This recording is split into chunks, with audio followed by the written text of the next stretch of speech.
Hello and welcome to the I Create Daily podcast. I'm Leora Alderson. And I'm Devani Alderson. We are the mother-daughter co-founders of the I Create Daily brand. We are passionate about encouraging positivity, creativity, and productivity while bringing you information and resources that support your creative aspirations. I Create Daily is for creators in every genre of creating, from musicians to writers, crafters to inventors, bloggers to entrepreneurs.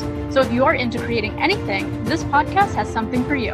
So tell us, what would support you most in your journey? You can reach us at creators@icreatedaily.com. Thank you for joining us on this journey.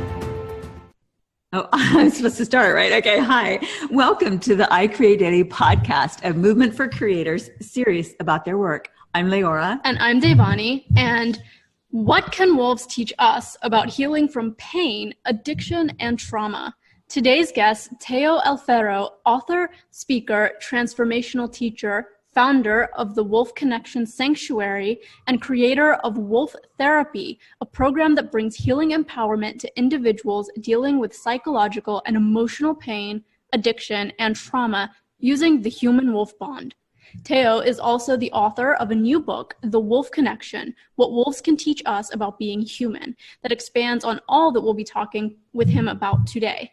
Born and raised in Argentina, Teo moved to California in 1999, where he spent 14 years in spiritual and shamanic studies. We're eager to learn Teo's origin story of following his heart and doing amazingly inspirational work he's doing today with wolves and healing. Welcome, Teo. Thank you. What an introduction. Well, there's so much that we want to talk with you about. Your story is phenomenal, inspiring, and amazing. We love to get into origin stories because so many of our audience, we're learning to follow our heart and to follow and pursue our passions, even when our head might tell us that it's impossible or that there's not something sustainable in that. And certainly your story has been one of following your heart into discovering the greater work that you're meant to do. So could we start with how it is that you came to be working with wolves and youth and helping heal and empower people who are basically injured or wounded in some way? Well, that's several questions in one. So yes, you talked about it. You talked about creation. You talked about following your heart. So in terms of creation stories, some of the oldest creation stories in humanity's recorded history are wolf creation stories, where mythologies and early cultures, indigenous cultures, attribute their existence to some creator-wolf partnership, and some tribes even believe that they descend from wolves and not from primates. So just we can talk about for an hour or two about just creation stories. So in terms of following your heart, what else there is to follow, right? You can follow your head and then let me know how it goes. You can follow other people. You can, and that's, and let me know how that goes as well. So really, what else there is to follow? For me, it was, sometimes we think, well, I did my best. I followed my heart consciously. I knew what I was doing. That was not the case with me. I feel that when the heart really intervenes and takes the lead, most of the time we don't know what we're doing, because these cannot understand what the direction and the guidance of the heart. It's just they speak two different languages. Mm-hmm. So for me I attribute my journey to two basic pledges that I made in my life. When I was a teenager, I got interested in what else there is beyond what meets the eye. And so I began reading different traditions, Hindu culture and Tibetan culture and, traditions and philosophy. And finally, I came across the writings of an anthropologist and shaman practitioner, Carlos Castaneda, and that was in my 20s. And his writings completely captivated me. And it really, I was sold. I was sold into a revolution of consciousness. I was sold into the purpose of raising humanity's consciousness. So that was my first pledge. Somewhere in my 20s, I pledged my life to raising consciousness on the planet. Wow. I didn't know it was coming from the heart. I was just so moved that was, and since then, every breath I take, every beat of my heart is dedicated to that. Wow. So a few years later, I pledged my life to serving the next generation. So, I raise consciousness, or I aim to raise consciousness everywhere I go. And on a good day, right? On a bad day, I'm just another, idiot walking around. So, but on a good day, I aim to raise consciousness everywhere I go. And my focus is the next generation. Because I believe, they will have some big decisions to make, and I aim to equip them the best I can to make those decisions. So those two pledges, I know I've taken. Then the way that was going to materialize, I didn't know. I was lecturing, I was traveling the country, going to lecturing internationally on the shamanic piece, and then nationally on offering young people a way to tell the story differently. And so I was focusing on foster care in different things. I didn't feel I was making too big of an impact. The lectures were impactful, but I didn't feel that they had a lasting effect. Yeah. So I was looking for a new angle. I was looking for a way to impact young people more powerfully and longer lasting. Right. Again, I didn't know what that would look like. Right. And seemingly unrelated, I rescued a little wolf dog puppy that needed help. Was bred in a backyard breeder in the suburbs of LA.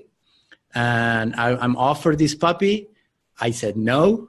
I'm offered this puppy again. I said no again. I'm offered this puppy a third time. I still said no. Wow. And eventually, a friend of mine takes her, and he had, long story short, he had other dogs, and the other dogs didn't like the wolf puppy and hurt her when she was 2 months old. Uh-huh. So one day I tell my friend, well, bring her over for a couple of days until things calm down in your house. So I received her, and the first night that I had her, I locked her up in the kitchen. So I didn't want her to, she wasn't potty trained, so I didn't want her to pee and chew my furniture. And that first night, around 1 a.m, she began howling in my kitchen, and that howl peered through the house and right into my heart. And I could not leave her. I could not. I had to negotiate with my friend to give her up, and that animal became the four-legged love of my life. Was that Tala? Yeah. So Tala was your first wolf dog, adopted as a puppy. What an amazing story. And, I guess you said no because logistics, like it's a responsibility, right? So you kept saying no, but the first night with you, there was that incredible connection. Right. I mean, I was a busy man. I was like I said, I was traveling, lecturing, I was coaching, I was teaching, I was not at home a lot, and I grew up with dogs, and I thought the time of pee and poop and hair all over the house were behind me. Those days were behind, and both Tala and the spirit and my heart had other plans. Definitely. And the other thing about following the heart is that it takes a life of its own. I could not say no. Yes. There was no way, for me, there was no way not to follow the heart. Yeah. It was, I mean, I was grabbed by the throat and and dragged. I mean, Right. it was, I mean, my opinion and my preferences, or what I thought I wanted to do, was completely irrelevant. Yeah. No, what I love about your unraveling of that initial long question is that the story was about following your heart without specifically thinking that, because if you're thinking that, then it's back in your head. It was just going through what your inclination was, what you were drawn to, what you were compelled to do, and then going through each open door of opportunity. And then at some point, life being like, no, you're going to have a wolf. Yeah. And like, no, whether you like this one or not, you're going to have a wolf. Right. And next, I mean, on the heels of that, you're going to have 70. Yeah. So, okay. So take us through then that journey. So now you're living with Tala, you're connected, you're bonding, and it went from where did it go from there? Well, Tala became my partner. I mean, going everywhere with me, including lectures and teachings. And I eventually began looking for a playmate for her. I began looking for, I mean, obviously these animals do better in packs. There were moments that I was traveling. Right. So the search for a playmate led me to the high desert, about an hour north of Los Angeles, where I found a pack of 16 wolves and wolf dogs that were coming from a hoarder that had them. It's a very sad story. The woman had them over 40, and then she died. She had cancer. And then apparently the neighbors poisoned more than half of them after she died. So the animals were left there. So by the time the animals are rescued, there are 16 left. And then I come along, skipping and whistling, trying to, looking for an animal to adopt. And then I find them at a dog rescue center. They were just rescued. And they show me all these animals, and they say, would you like to take one? And my heart again opened up. I could not leave those animals. And instead of taking one, I stayed and began volunteering. So I began coming once a week, and then twice a week, and then 3 times a week to feed and leash train and groom and different things. What a volunteer does. And 3 months into it or so, I'm speaking to the woman that owns the place where the wolves were being kept, and speaking about the weather, and a trivial conversation. And then these words come out of my mouth. All my life, I wanted to start a wolf sanctuary. 10 years later, I still don't know where those words came from. Wow. Who was speaking? It's either a longing that I didn't know I had. My heart was speaking. The wolves were speaking through me. Truth is, that was not true at the time. That was not something that I wanted to do all my life. Yeah. I never thought about wolves until I came in contact with Tala. And at that point, my words were true, were honest, were genuine and convincing. This woman totally believed me and said, okay, I help you. And I never looked back. I mean, that statement that came out of nowhere set a course in my life for the last 10 years and probably for the rest of my life. Wow. How did you know? So you have this appearingly random thought of, all my life I've wanted to start a wolf sanctuary. How did you know, how did you know to trust that particular voice? Because all of us have wild ideas at some point. How did you know that was the thought to follow, or the feeling?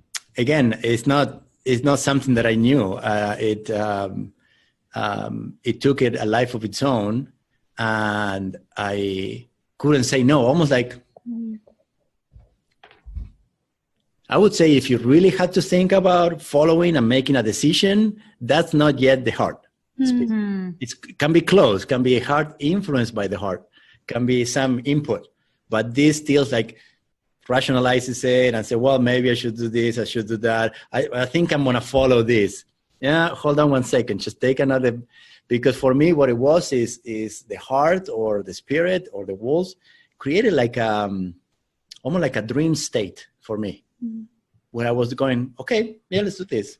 And sure, next, and next. And yeah, I mean, with no clue what I was saying yes to, being guided in a way that was, there was no doubt in my mind, yet by any logic was completely crazy. I knew nothing about wolves. I had little money. I didn't have a plan. I didn't have a strategy. I never ran an animal sanctuary of any kind ever. I never ran a non-profit ever. So, you know, if you go on a checklist, they were all red marks. Yes. You know, the only green mark was, is this truthful? Is this heartfelt? Is this heart opening? Yes. Is this adventurous? Yes. Is this impactful? Yes. I mean, there were a few markers that had nothing to do with the mind. So this is interesting. This is new. So I would imagine that if the heart has a checklist, would be: is this wild? Is this creative? Is this impactful? Is this heart opening? Is this collaborative? Is this inclusive? Is this emotionally intelligent? Is this for the good of all? Is this guided by spirit? Is this loving? Right? That would be the check mark. It would not be, do you have a plan? Do you know what you're doing? Yeah. Do you have any experience? Do you have any blah, blah, that would not be the check mark of the heart. Oh, I love that. That is so perfect. Yeah, that makes so much sense. And when you even said at one point in one of the videos we saw that you even started a wolf sanctuary with just $20 in your pocket, basically, and like you said, you didn't have experience with wolves other than your own dog. You didn't have experience with creating an organization. Before we go into, okay, what happened next and how that unfolded, take us back to the parallel or the synchronous path that you were on as a shamanic and spiritual transformationalist, essentially. What kind of work do you do? Because that's a part of your heart path as well. That is my heart path. So one of the principles of the tradition that I follow and I'm part of is the concept of a path with heart. So the path with heart is something that Carlos Castaneda wrote extensively about. And it's a concept that basically says, in the world of energy, everything is equal. It's all the same. Right? I mean, there's no morals, there's no right or wrong, there's no good or bad, there's no what is more convenient, So how do you decide, what's the decision process for decision making? So the path with heart is everything is the same. So pick a path that has heart. All the paths are the same. So you can pick any, but the one with heart will make the journey more enjoyable, more joyful, more passionate. And Wolf Connection is my path with heart. I thought at one point that my path with heart was going to be pass along the teachings of Carlos Castaneda, which I do in many ways. But I'm not traveling internationally that much now because I'm running Wolf Connection. And Wolf Connection has become a way for me to apply 20 years of training into a project that's very tangible and that influences communities in a very powerful way. Well, one of the gifts or attributes I would think of a spiritual guide is to essentially be that, is to facilitate the natural healing process of helping people connect with themselves and their own healing process, just as essentially the way the wolves are very much a part of the life of the wolves is a lot about self-healing, balancing the wolf within the wolf. In other words, you've said in other places that wolves just accept themselves for who they are as they are. And so it seems like what you've been able to do is really tie in through your observation and awareness of the wolves and human nature and spiritual guidance, how to bring all these things together. Where did you go first, though? Because it didn't start there. Again, you are now you're volunteering, you're keeping your heart wide open, and you're volunteering and caring for these wolves. And then you have this spontaneous awareness that you want to start the sanctuary.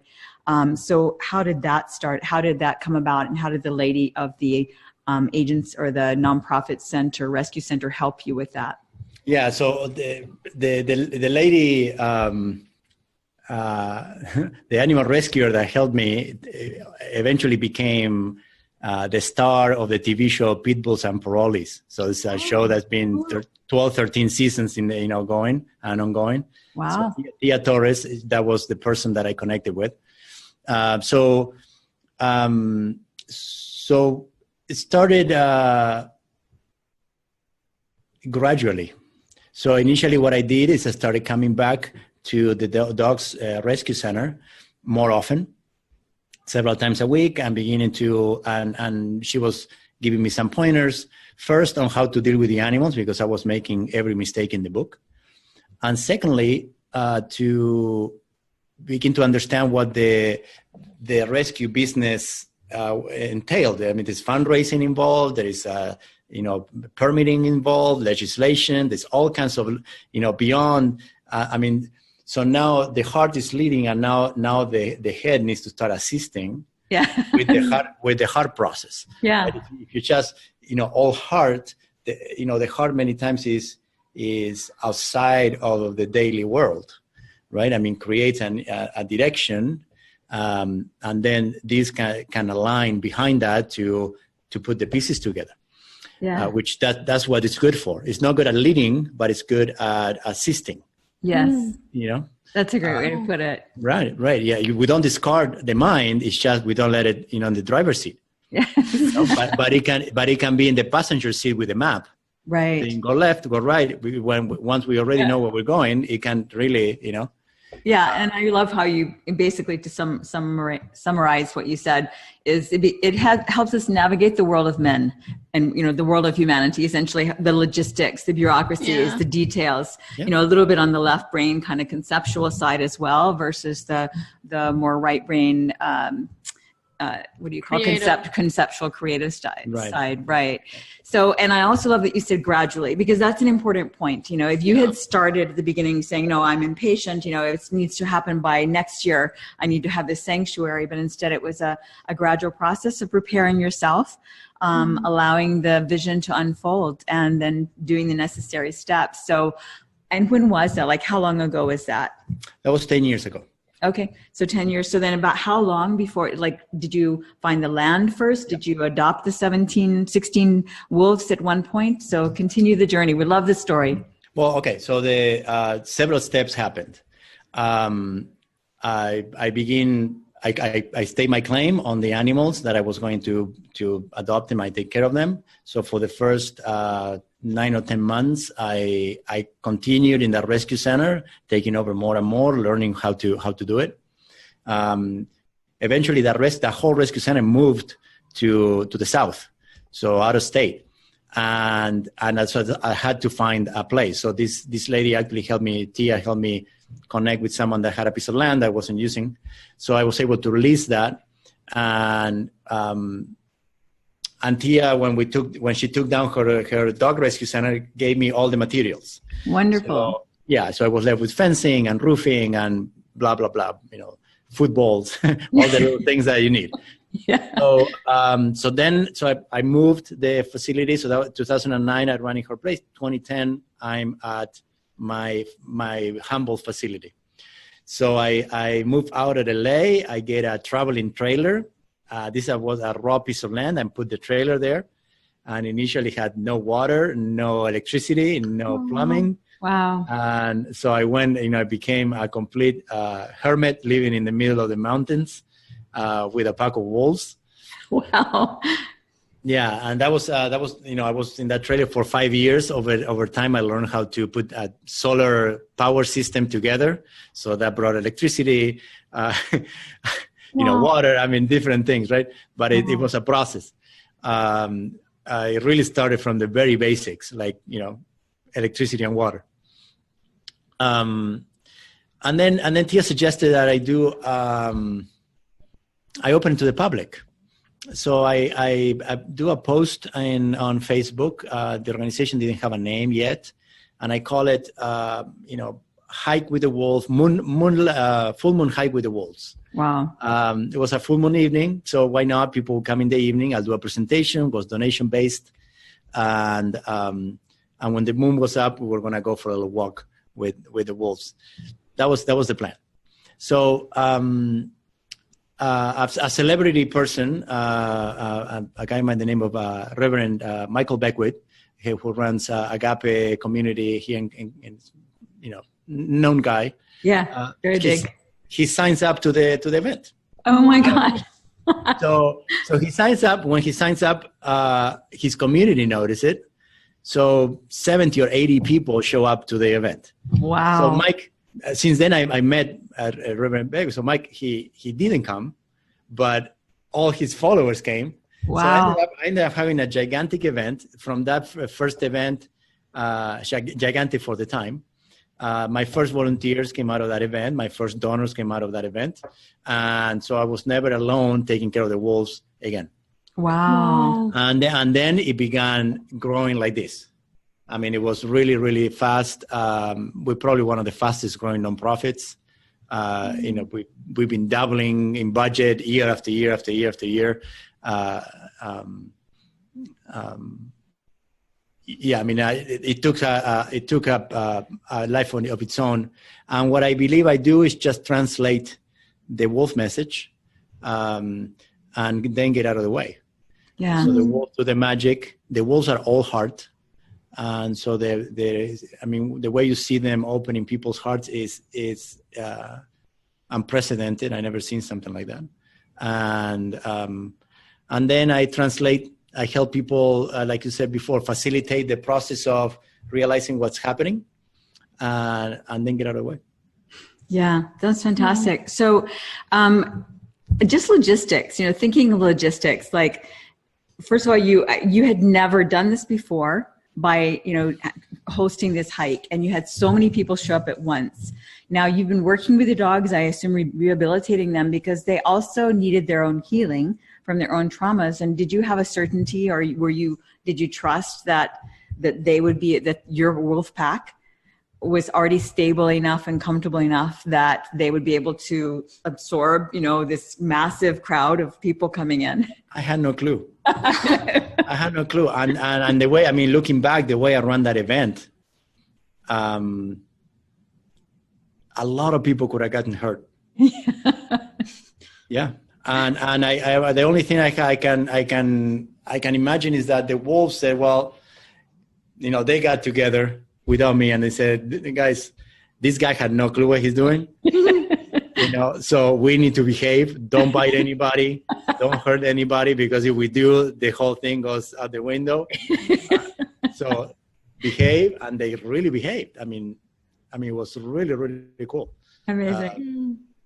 I guess from their perspective, it's like, wow, our pack has doubled, more than doubled, and like, that's good. We've got good numbers. And yeah. They were like, well, he has a good heart. It's a good raw material, but he has no clue. Yeah. Let's help him out. Oh, yeah. Thank goodness it worked well. And I'm sure you had some guidance, from other realms as well. Now, it was on a full moon. So did you see the moon? Did the wolves howl? Is that a myth? Do the wolves actually howl more on the full moon? I don't have any evidence that the wolf actually howl at the moon. Some studies suggest that the pull of the full moon has an influence in the tides and some of our bodily fluids. And I personally, I'm a lot more alive during the full moon and energized. So they are definitely more active during full moons. I would imagine that they can also hunt on those full moons. They can see through the night. But they howl a lot, and they howl during the day and during the night, and for many different reasons. So, it's not like the myth of the lone wolf, the fact that they howl at the moon is also, more myth than fact. Well, it makes for beautiful images for sure. Yeah. It's interesting. So we don't have wolves, but we do have dogs, and we have a rescue lab Rottie dog. And then Devani has a little Maltese, and the rescue dog, the first time he howled here when he heard a siren. And we heard him howl before we heard him bark. Yeah. We had never heard him howl or bark. And it's like suddenly this barreling howl came out. Now, the little Maltese is 7 pounds, and the lab Rottie is like 80 pounds. And so the Maltese thinks he's alpha, and so he's not that nice to the big Maltese because of that. He has the big lab Rottie. He has to assert his dominance. But when the lab Rottie starts howling, suddenly the Maltese discovers like what he was made to be.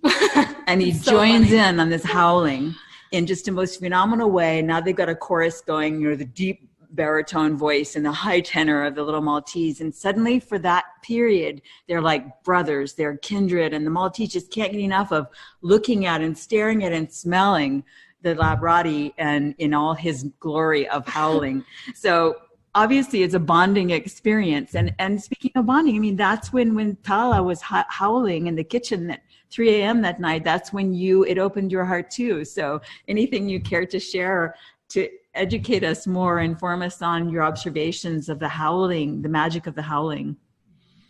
Yeah, there's so much to be said about that. It's definitely, I love how you picked up on that. It's definitely a bonding experience. They actually, the wolves, there's some studies that suggest this, and then I've seen it at the ranch. They use the howl to synchronize their mood. Oh, so the wow. bonding can be described. They synchronize their emotional state, their mental state, their energy state by howling together, and you can hear the different tones adjusting to each other and finding harmonics. Harmony, harmonics that really, so they're constantly modulating. It's a beautiful, beautiful process to see. And different wolves have different tones at different moments of the howl and at different howls. Some indigenous tribes say the wolves taught us how to sing. Yeah, I bet. So, and there's no scientific evidence for this, but science is usually behind by a couple of decades. So I wouldn't be surprised if some of our original vocalization and the origins of language for us has something to do with observing wolves modulate and vocalize. They have also a very complex, 32 different sounds. Yeah. Yeah. We have 28 different sounds in our 32. alphabet. Really? Wow. 32 different sounds. That's fascinating. So you've taken the deep dive. You've become the expert knowledgeable on wolves. You've lived with them now for over 10 years. And you've seen a lot of healing taking place. Many of those stories are in your book. Some are available in the videos that you share online, and we'll link, of course, to all of that. Would you care to share one with our audience today? Sure. And in terms of the expertise, I want to, there's one expertise that I can claim, which is the wolf-human connection. Good point. There are people that are a lot more versed than me in the biology of wolves, in the genetics of wolves, in the, wildlife behavior. I know a good deal about that, but there are experts that are far ahead of me. And the connection, I can probably, claim that spot. So, repeat your question, please. Just if you would like to share any stories that you've observed of the wonderful healing between the human-wolf connection. Oh, so many. There's one that just comes to me now from the book where I refer to an encounter between one of my wolves, Willow, which she was a pup at the time, and a war veteran. So we did a program where we visited a retreat center that were doing a healing process with veterans, specifically with special forces. And this group that we work with were from a bomb disposal unit. So there was a man that had one side of his body was severely damaged, burns all over his face, covered with a beard, and then he was missing an arm and a leg. Wow. So, big burly man, very masculine, very strong presence, and he had a particular look. And he was sharing that his biggest pain and trauma was not the service and was not losing limbs, was the way he was received when he came back. Because the kids are afraid of him because of the way he looks. People have this reaction to him. So instead of being welcome a hero, he was welcome a bit of a, with resistance, or with a reaction, with a aversion. Aversion, and that hurt him. So long story short, we show up here with the wolves, and we have a typical way to start, especially with a group like that. When they first meet the animals, we're getting 2 or 3 wolves. We show up with a truck, get 2 or 3 wolves out, and we begin by the circle up in the grass, and we say, well, how to meet a wolf, right? So we start talking about how to offer your hand, how to kneel down to the level, show breathe into your heart, so to create that calm, grounded state that will help the wolves come to you. And we typically say, well, wolves are usually welcome female energy more, more gentle, so they're more nourishing. So they tend to gravitate to the women first, and then hit and miss with the men. So in the midst of saying, guys, if they don't come to you, don't take it personal. That's how they react. So, and we are not even finishing that statement. And Willow was at the time handled by my wife. Willow dragged my wife across the circle and smothered this guy. Wow. So, starts, gets on his lap, legs on the face, and licking his face all over. Eventually, she sits on her lap and starts, neck rubbing and licking. Wow. And we were blown away because she's still today, years later, she's shy, reserved animal. She takes her time. She sniffs you from the distance. She checks you out, comes a little bit, right? And then she had no boundaries. She completely and this man started breaking down and crying and laughing and crying and laughing. Wow. And all this reaction and all this freedom and all this release starts happening in the first 5 minutes of the program. And he could barely speak after this. Yeah. So it lasted a few minutes, and that encounter, he was blown away. And as we finish the program, he comes and he says, "Can I say goodbye to Willow?" She's like, "I'm so impactful." I don't know what. He was like trying to find his words. So Willow, in 5 minutes, was able to do for him what therapy and circles and many other modalities were unable to. Wow, that's an amazing story. Yeah, sorry, were you going to say something? Is just because they're so present, wolves, they're just so tuned in and present to the energy and what specific people or even other wolves need in the moment. Why do you think that breaks through? Well, there's several layers to that. So one is, as I explained in the book, wolves as a species have a particular fondness of us humans, which possibly, the way I explained in the book, is the only species that really cares what happens to us as a species. So they really want to see us succeed. Then wolves are like any other species, like trees. You go to a forest, if you pay attention, some trees are actually more interested in you being in the forest than others. Others don't care. Other ones don't want you there. So wolves are, some wolves are more reserved. I believe that the wolves that come to Wolf Connection decide to come and decide to be part of this mission of being an ambassador in the human world. So for that reason, there's a number of wolves over the years that have a particular predilection of picking the person with the most pain in the group and just go straight to them and do what they need to do. Because Willow and other wolves that we have, they could not be less interested in a photo op. I mean, you come here for photos, and sometimes we bring donors. Right. They donate a lot of money to take care of Willow, and Willow like, has nothing. I mean, she's not interested. She would lay down under a tree, just leave me alone. You know, someone shows up with really a trauma that is ready to be released. She's all there, all game. I mean, we've seen it over and over and over with many of the animals, not just her. So, there is a mission I think they embody as part of the organization. Yeah.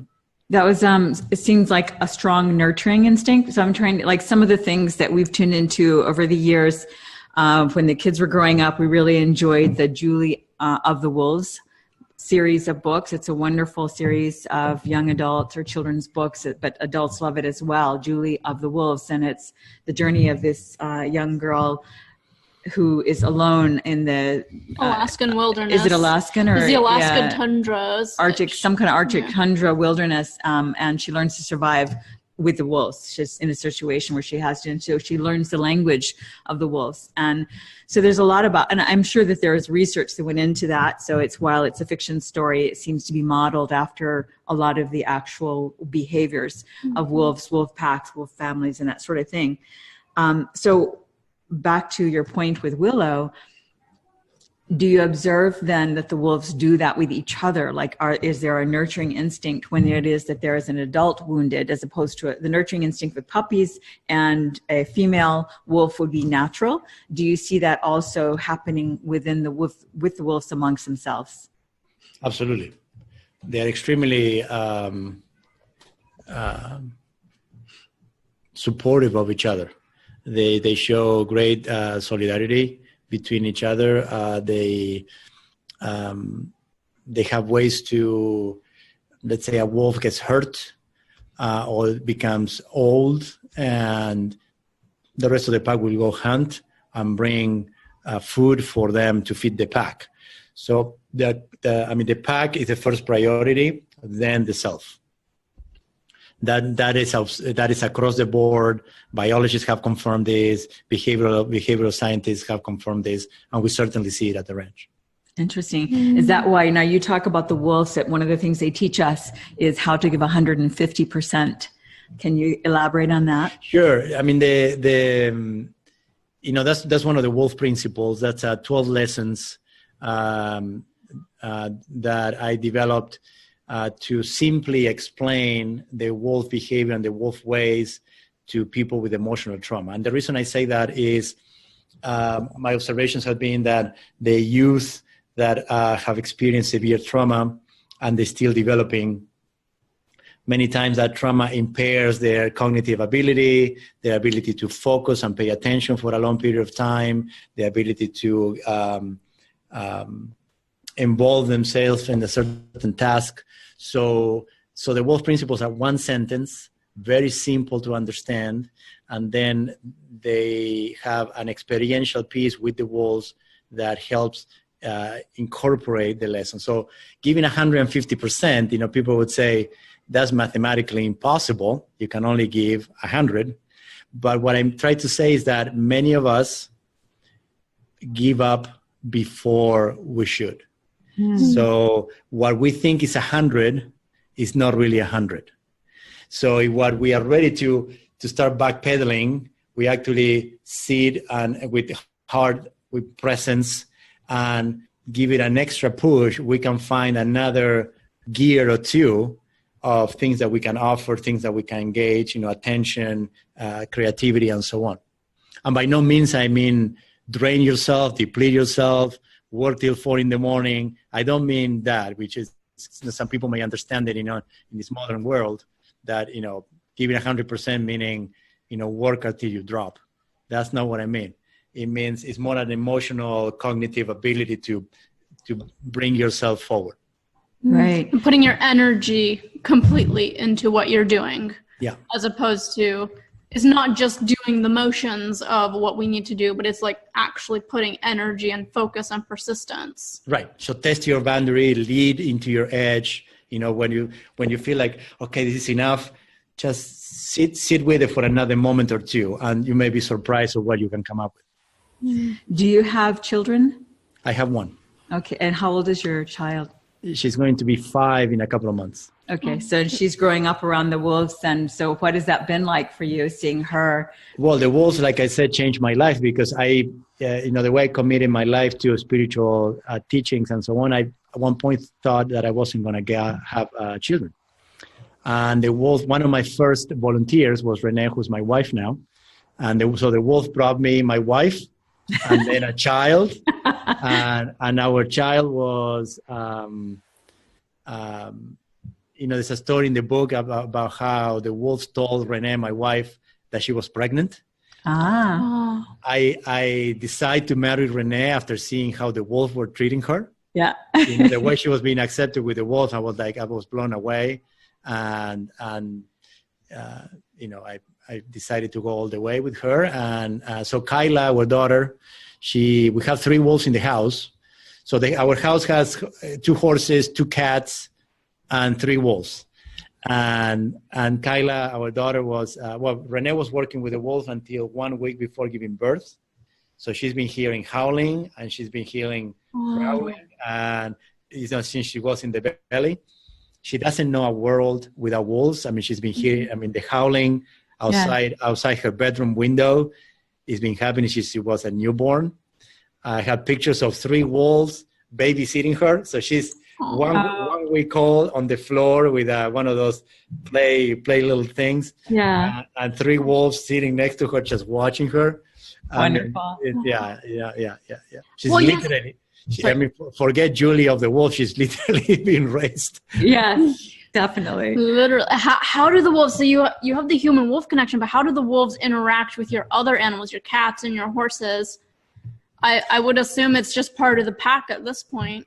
Well, we have the pack, the wolf connection pack that lives in a compound with enclosures and so on. No horses and no cats go into that area, and no 5-year-old goes into that area either, right? In my house, we have 3 animals that we rescue as little puppies, and they are on the low content side, meaning they are more wolves, genetically speaking, more dog than wolves. I see. And they were able to, my wife worked a lot with them and me to an extent to integrate with the cats, integrate with the horses, integrate with the baby. As just a constant day by day by day. And my daughter takes naps with them, and one of the cats is boss to the wolf dogs. So it's very integrated, and I'm very peaceful, and it works really well. Awesome. But it takes a lot of work, and I do not recommend any of your listeners to try it. Well, and then that's a good point, because that's how you end up with so many rescued animals that you're trying to save, basically. People are glamorized by owning a wolf, but it's not that simple. Not at all. Not only that, that's our life. Yes. We live at the ranch. We are, part of our work is our routine with the animals at home. And then the animals are at the compound, and then back at home, and through the night, through the days. We're integrated with the way the wolves live and are.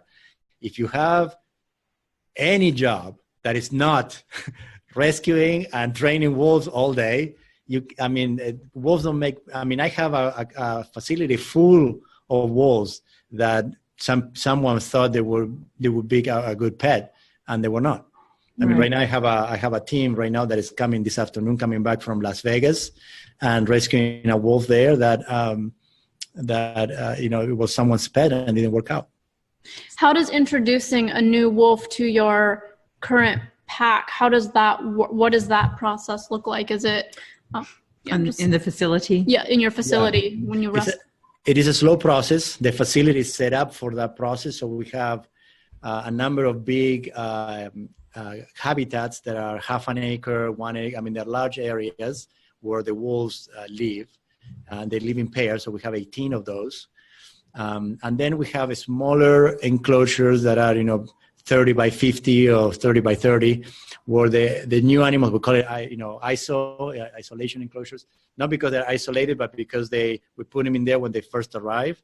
So we can assess behavior, we can assess health, we can spay and neuter if needed, we can collect poop samples, urine samples, blood samples, all the things that needs to happen over the first month or two in order to assess health, assess behavior, and so on. So they are by themselves in a next, right, there's a fence and next to other animals, so they are not, they are part of the pack, but carefully studied.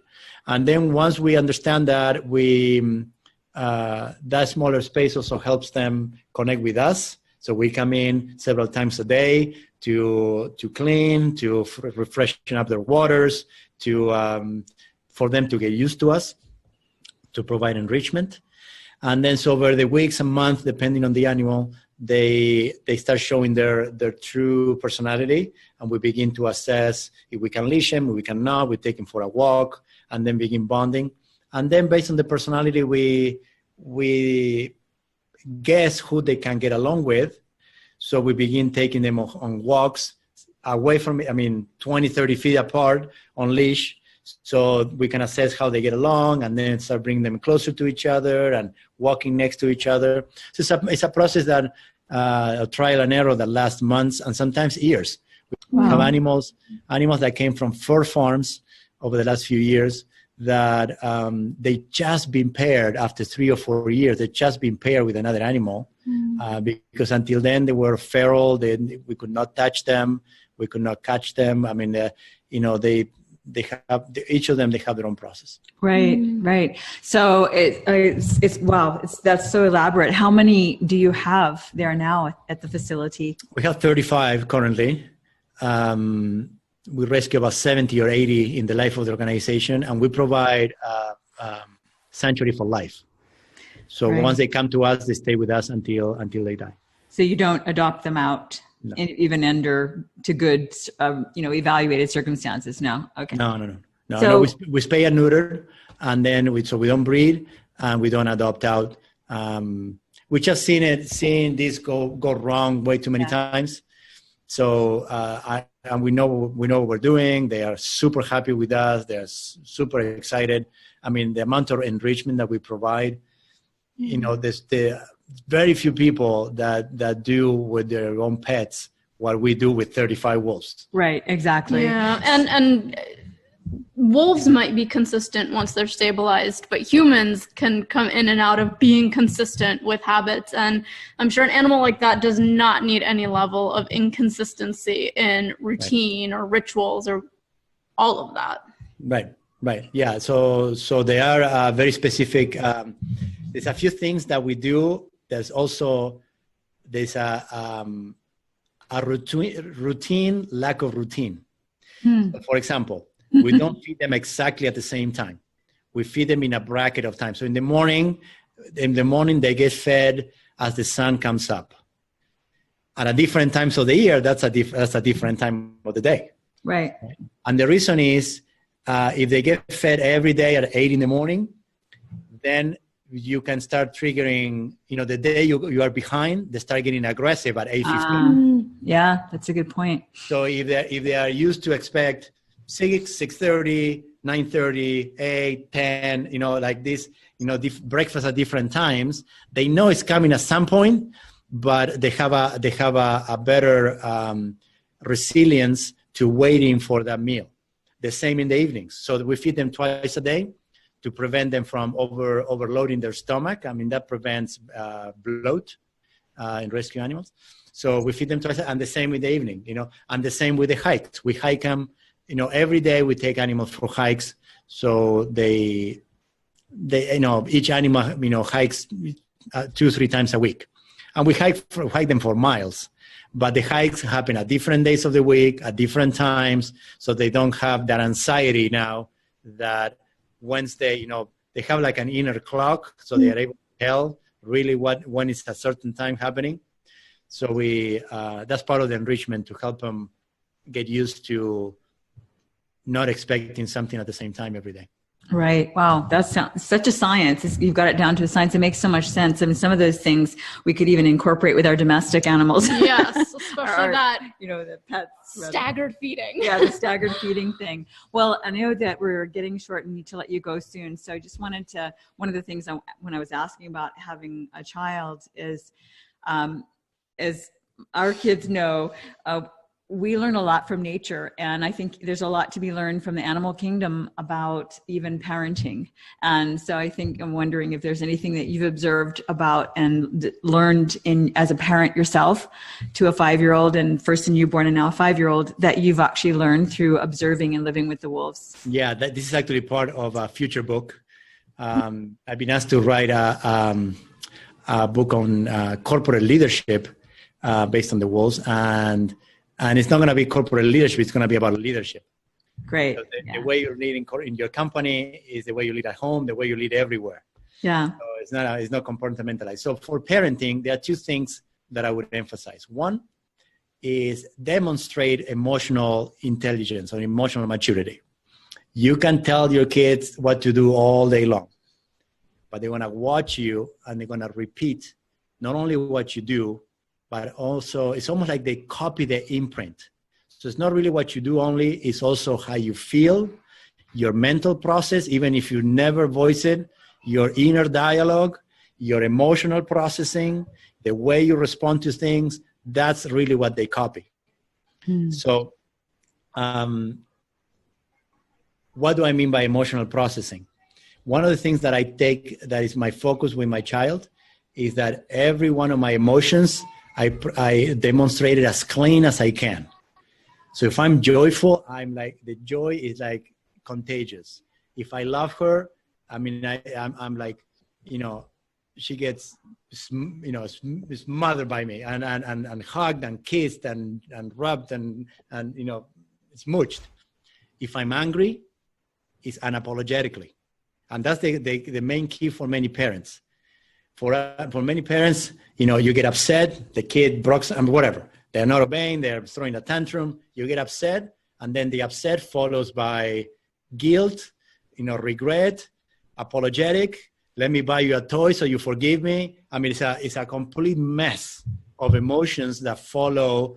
So when I correct my child, I'm vicious, like a wolf would. There's no apologies, and it's, that's the end. And after that, I don't hold a grudge. It doesn't last 2-3 days. It doesn't get punished, So the direction is final. And then just like the wolf, after the correction is done, next thing we go and play, but it's never addressing that, am I, right. Am I, giving trauma to my child? I mean, every parent has that inner dialogue, right? Yeah. And then the child copies like, okay, are you angry, or you're regretful, or you're shameful, or what is it, right? Yeah. That's so emotional clarity. Emotional clarity. And the second thing is leadership. If you look at nature, there's no puppy, cub, or youngling of any species that leads anything. Yes. Yes. There isn't. Yeah. There isn't. You don't see it.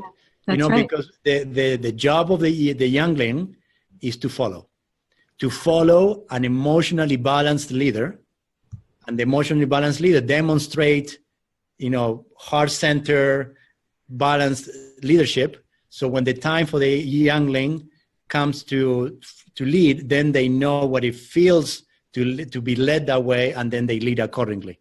Yes. So in our schools, I mean, we have this idiocy of pushing leadership of our young. You must be a leader, and it's okay. I mean, a kid can lead a little game among their peers. They go, well, let's go this way. Okay, let's go. And you can see the kids that take initiative, but from there to become a leader in their community at 10, 11, 12, 13, 15, is setting them up for failure. And that, I believe, is the source of a lot of the anxiety, a lot of the ADD, a lot of the bipolar, a lot of the emotional, thing that kids have in school, which just put too much pressure. Yeah. But what this does unconsciously is bailing the teachers and the parents from leading balancedly, with powerfully, and then we blame it on the kids, but it's really us. Yeah, no, 100%. I love that. It's my observation in the animal world is that they succeed at the fine balance of prioritizing their young ones without the young ones ever getting a sense of that. Yeah. In other words, the pack is all about the survival of the young because that's the survival of the pack. However, they don't cater to the young. Rather, they protect them and then they teach them how to follow the leaders of the pack, essentially. So, right. Yeah. And if I have to add a third one, never, ever give in to a tantrum. Yeah. Yeah. No, I'm serious. I mean, because they can hold. I mean, I have it in my mind. You know, my daughter last night, she was tired. I think I kept it up a little longer. My wife was out. So she was an evening with daddy and we did our bath and the movie and the blah, blah, blah. So she was tired. She didn't take a nap. So a little thing, I don't know what she wanted. And then exploded into a tantrum. And I close my eyes and I go, okay, I can hold this infinitely longer than she can hold a tantrum. So I'm there and she goes and goes and goes. I'm okay. That's okay. Stop yelling at me. It's okay. Stop yelling at me. You know, and I held it, and eventually she went, yes, Daddy, can I get this? Sure, done. So, and what that does, an emotional level, is that Daddy will hold my emotions as long as he takes, so I'm safe. Yes. Yeah. In my tantrum throws my daddy off, I'm not safe. I don't have someone that, who's leading here? No one is leading. I throw a tantrum. This guy is out to the boonies emotionally. We start losing it. We start yelling out. I mean, and then that creates emotional imbalance. So 100%. hold it. And eventually, there is you will see it. It's a deep inhale and exhale. And then that's one of the biggest gifts we can give our little kids. Excellent. Beautiful. I love that. We want to honor your time and make sure we let you go. But before we do, if you could share what your vision is for the Wolf Connection Sanctuary, where you would like to go with that. Well, Wolf Connection just is turning 10 years old. So the first 10 years was about survival, about proving a concept, building a community, creating partners, staying alive. The next 10 years are about thriving. Mm-hmm. So we are developing this $50 million building development project proposed. And so we're developing a destination for human growth and healing. Wow. And this is basically a whole retreat center and sanctuary for humans and for wolves. Eventually we will have about 100 wolves on site in different areas, multiple programs, lodging, a transitional housing unit for kids aging out of foster care, living on the land. Wow. Fun houses, organic farms, solar. So it's a big, basically as a facility, we are going to demonstrate a sustainable village and how humans can live sustainably on this planet in a modern way, and with focus on the next generation. Fantastic. Beautiful. That is so beautiful and so wonderful. When you get your next book written, we would love to have you on and continue to follow your journey and share your story. This is what comes. I mean, that's an incredible vision that comes from following your heart. So thank you so much for following yours and for sharing your story and the healing work that you're doing in the world with both the humans and the wolves. So Teo Alfero with the Wolf Connection. Thank you so much. Thank you so much for having me. It's a pleasure. Thank you. Thanks. Bye-bye. Bye. Thanks so much for joining us for the I Create Daily podcast. Please let us know what creatives you would like us to interview and what topics you would be interested in hearing more about. And if you enjoyed this show, please leave a review on iTunes. We value your feedback. We read all the reviews, and it just helps us get the word out on the I Create Daily podcast. Thank you so much. Thanks so much.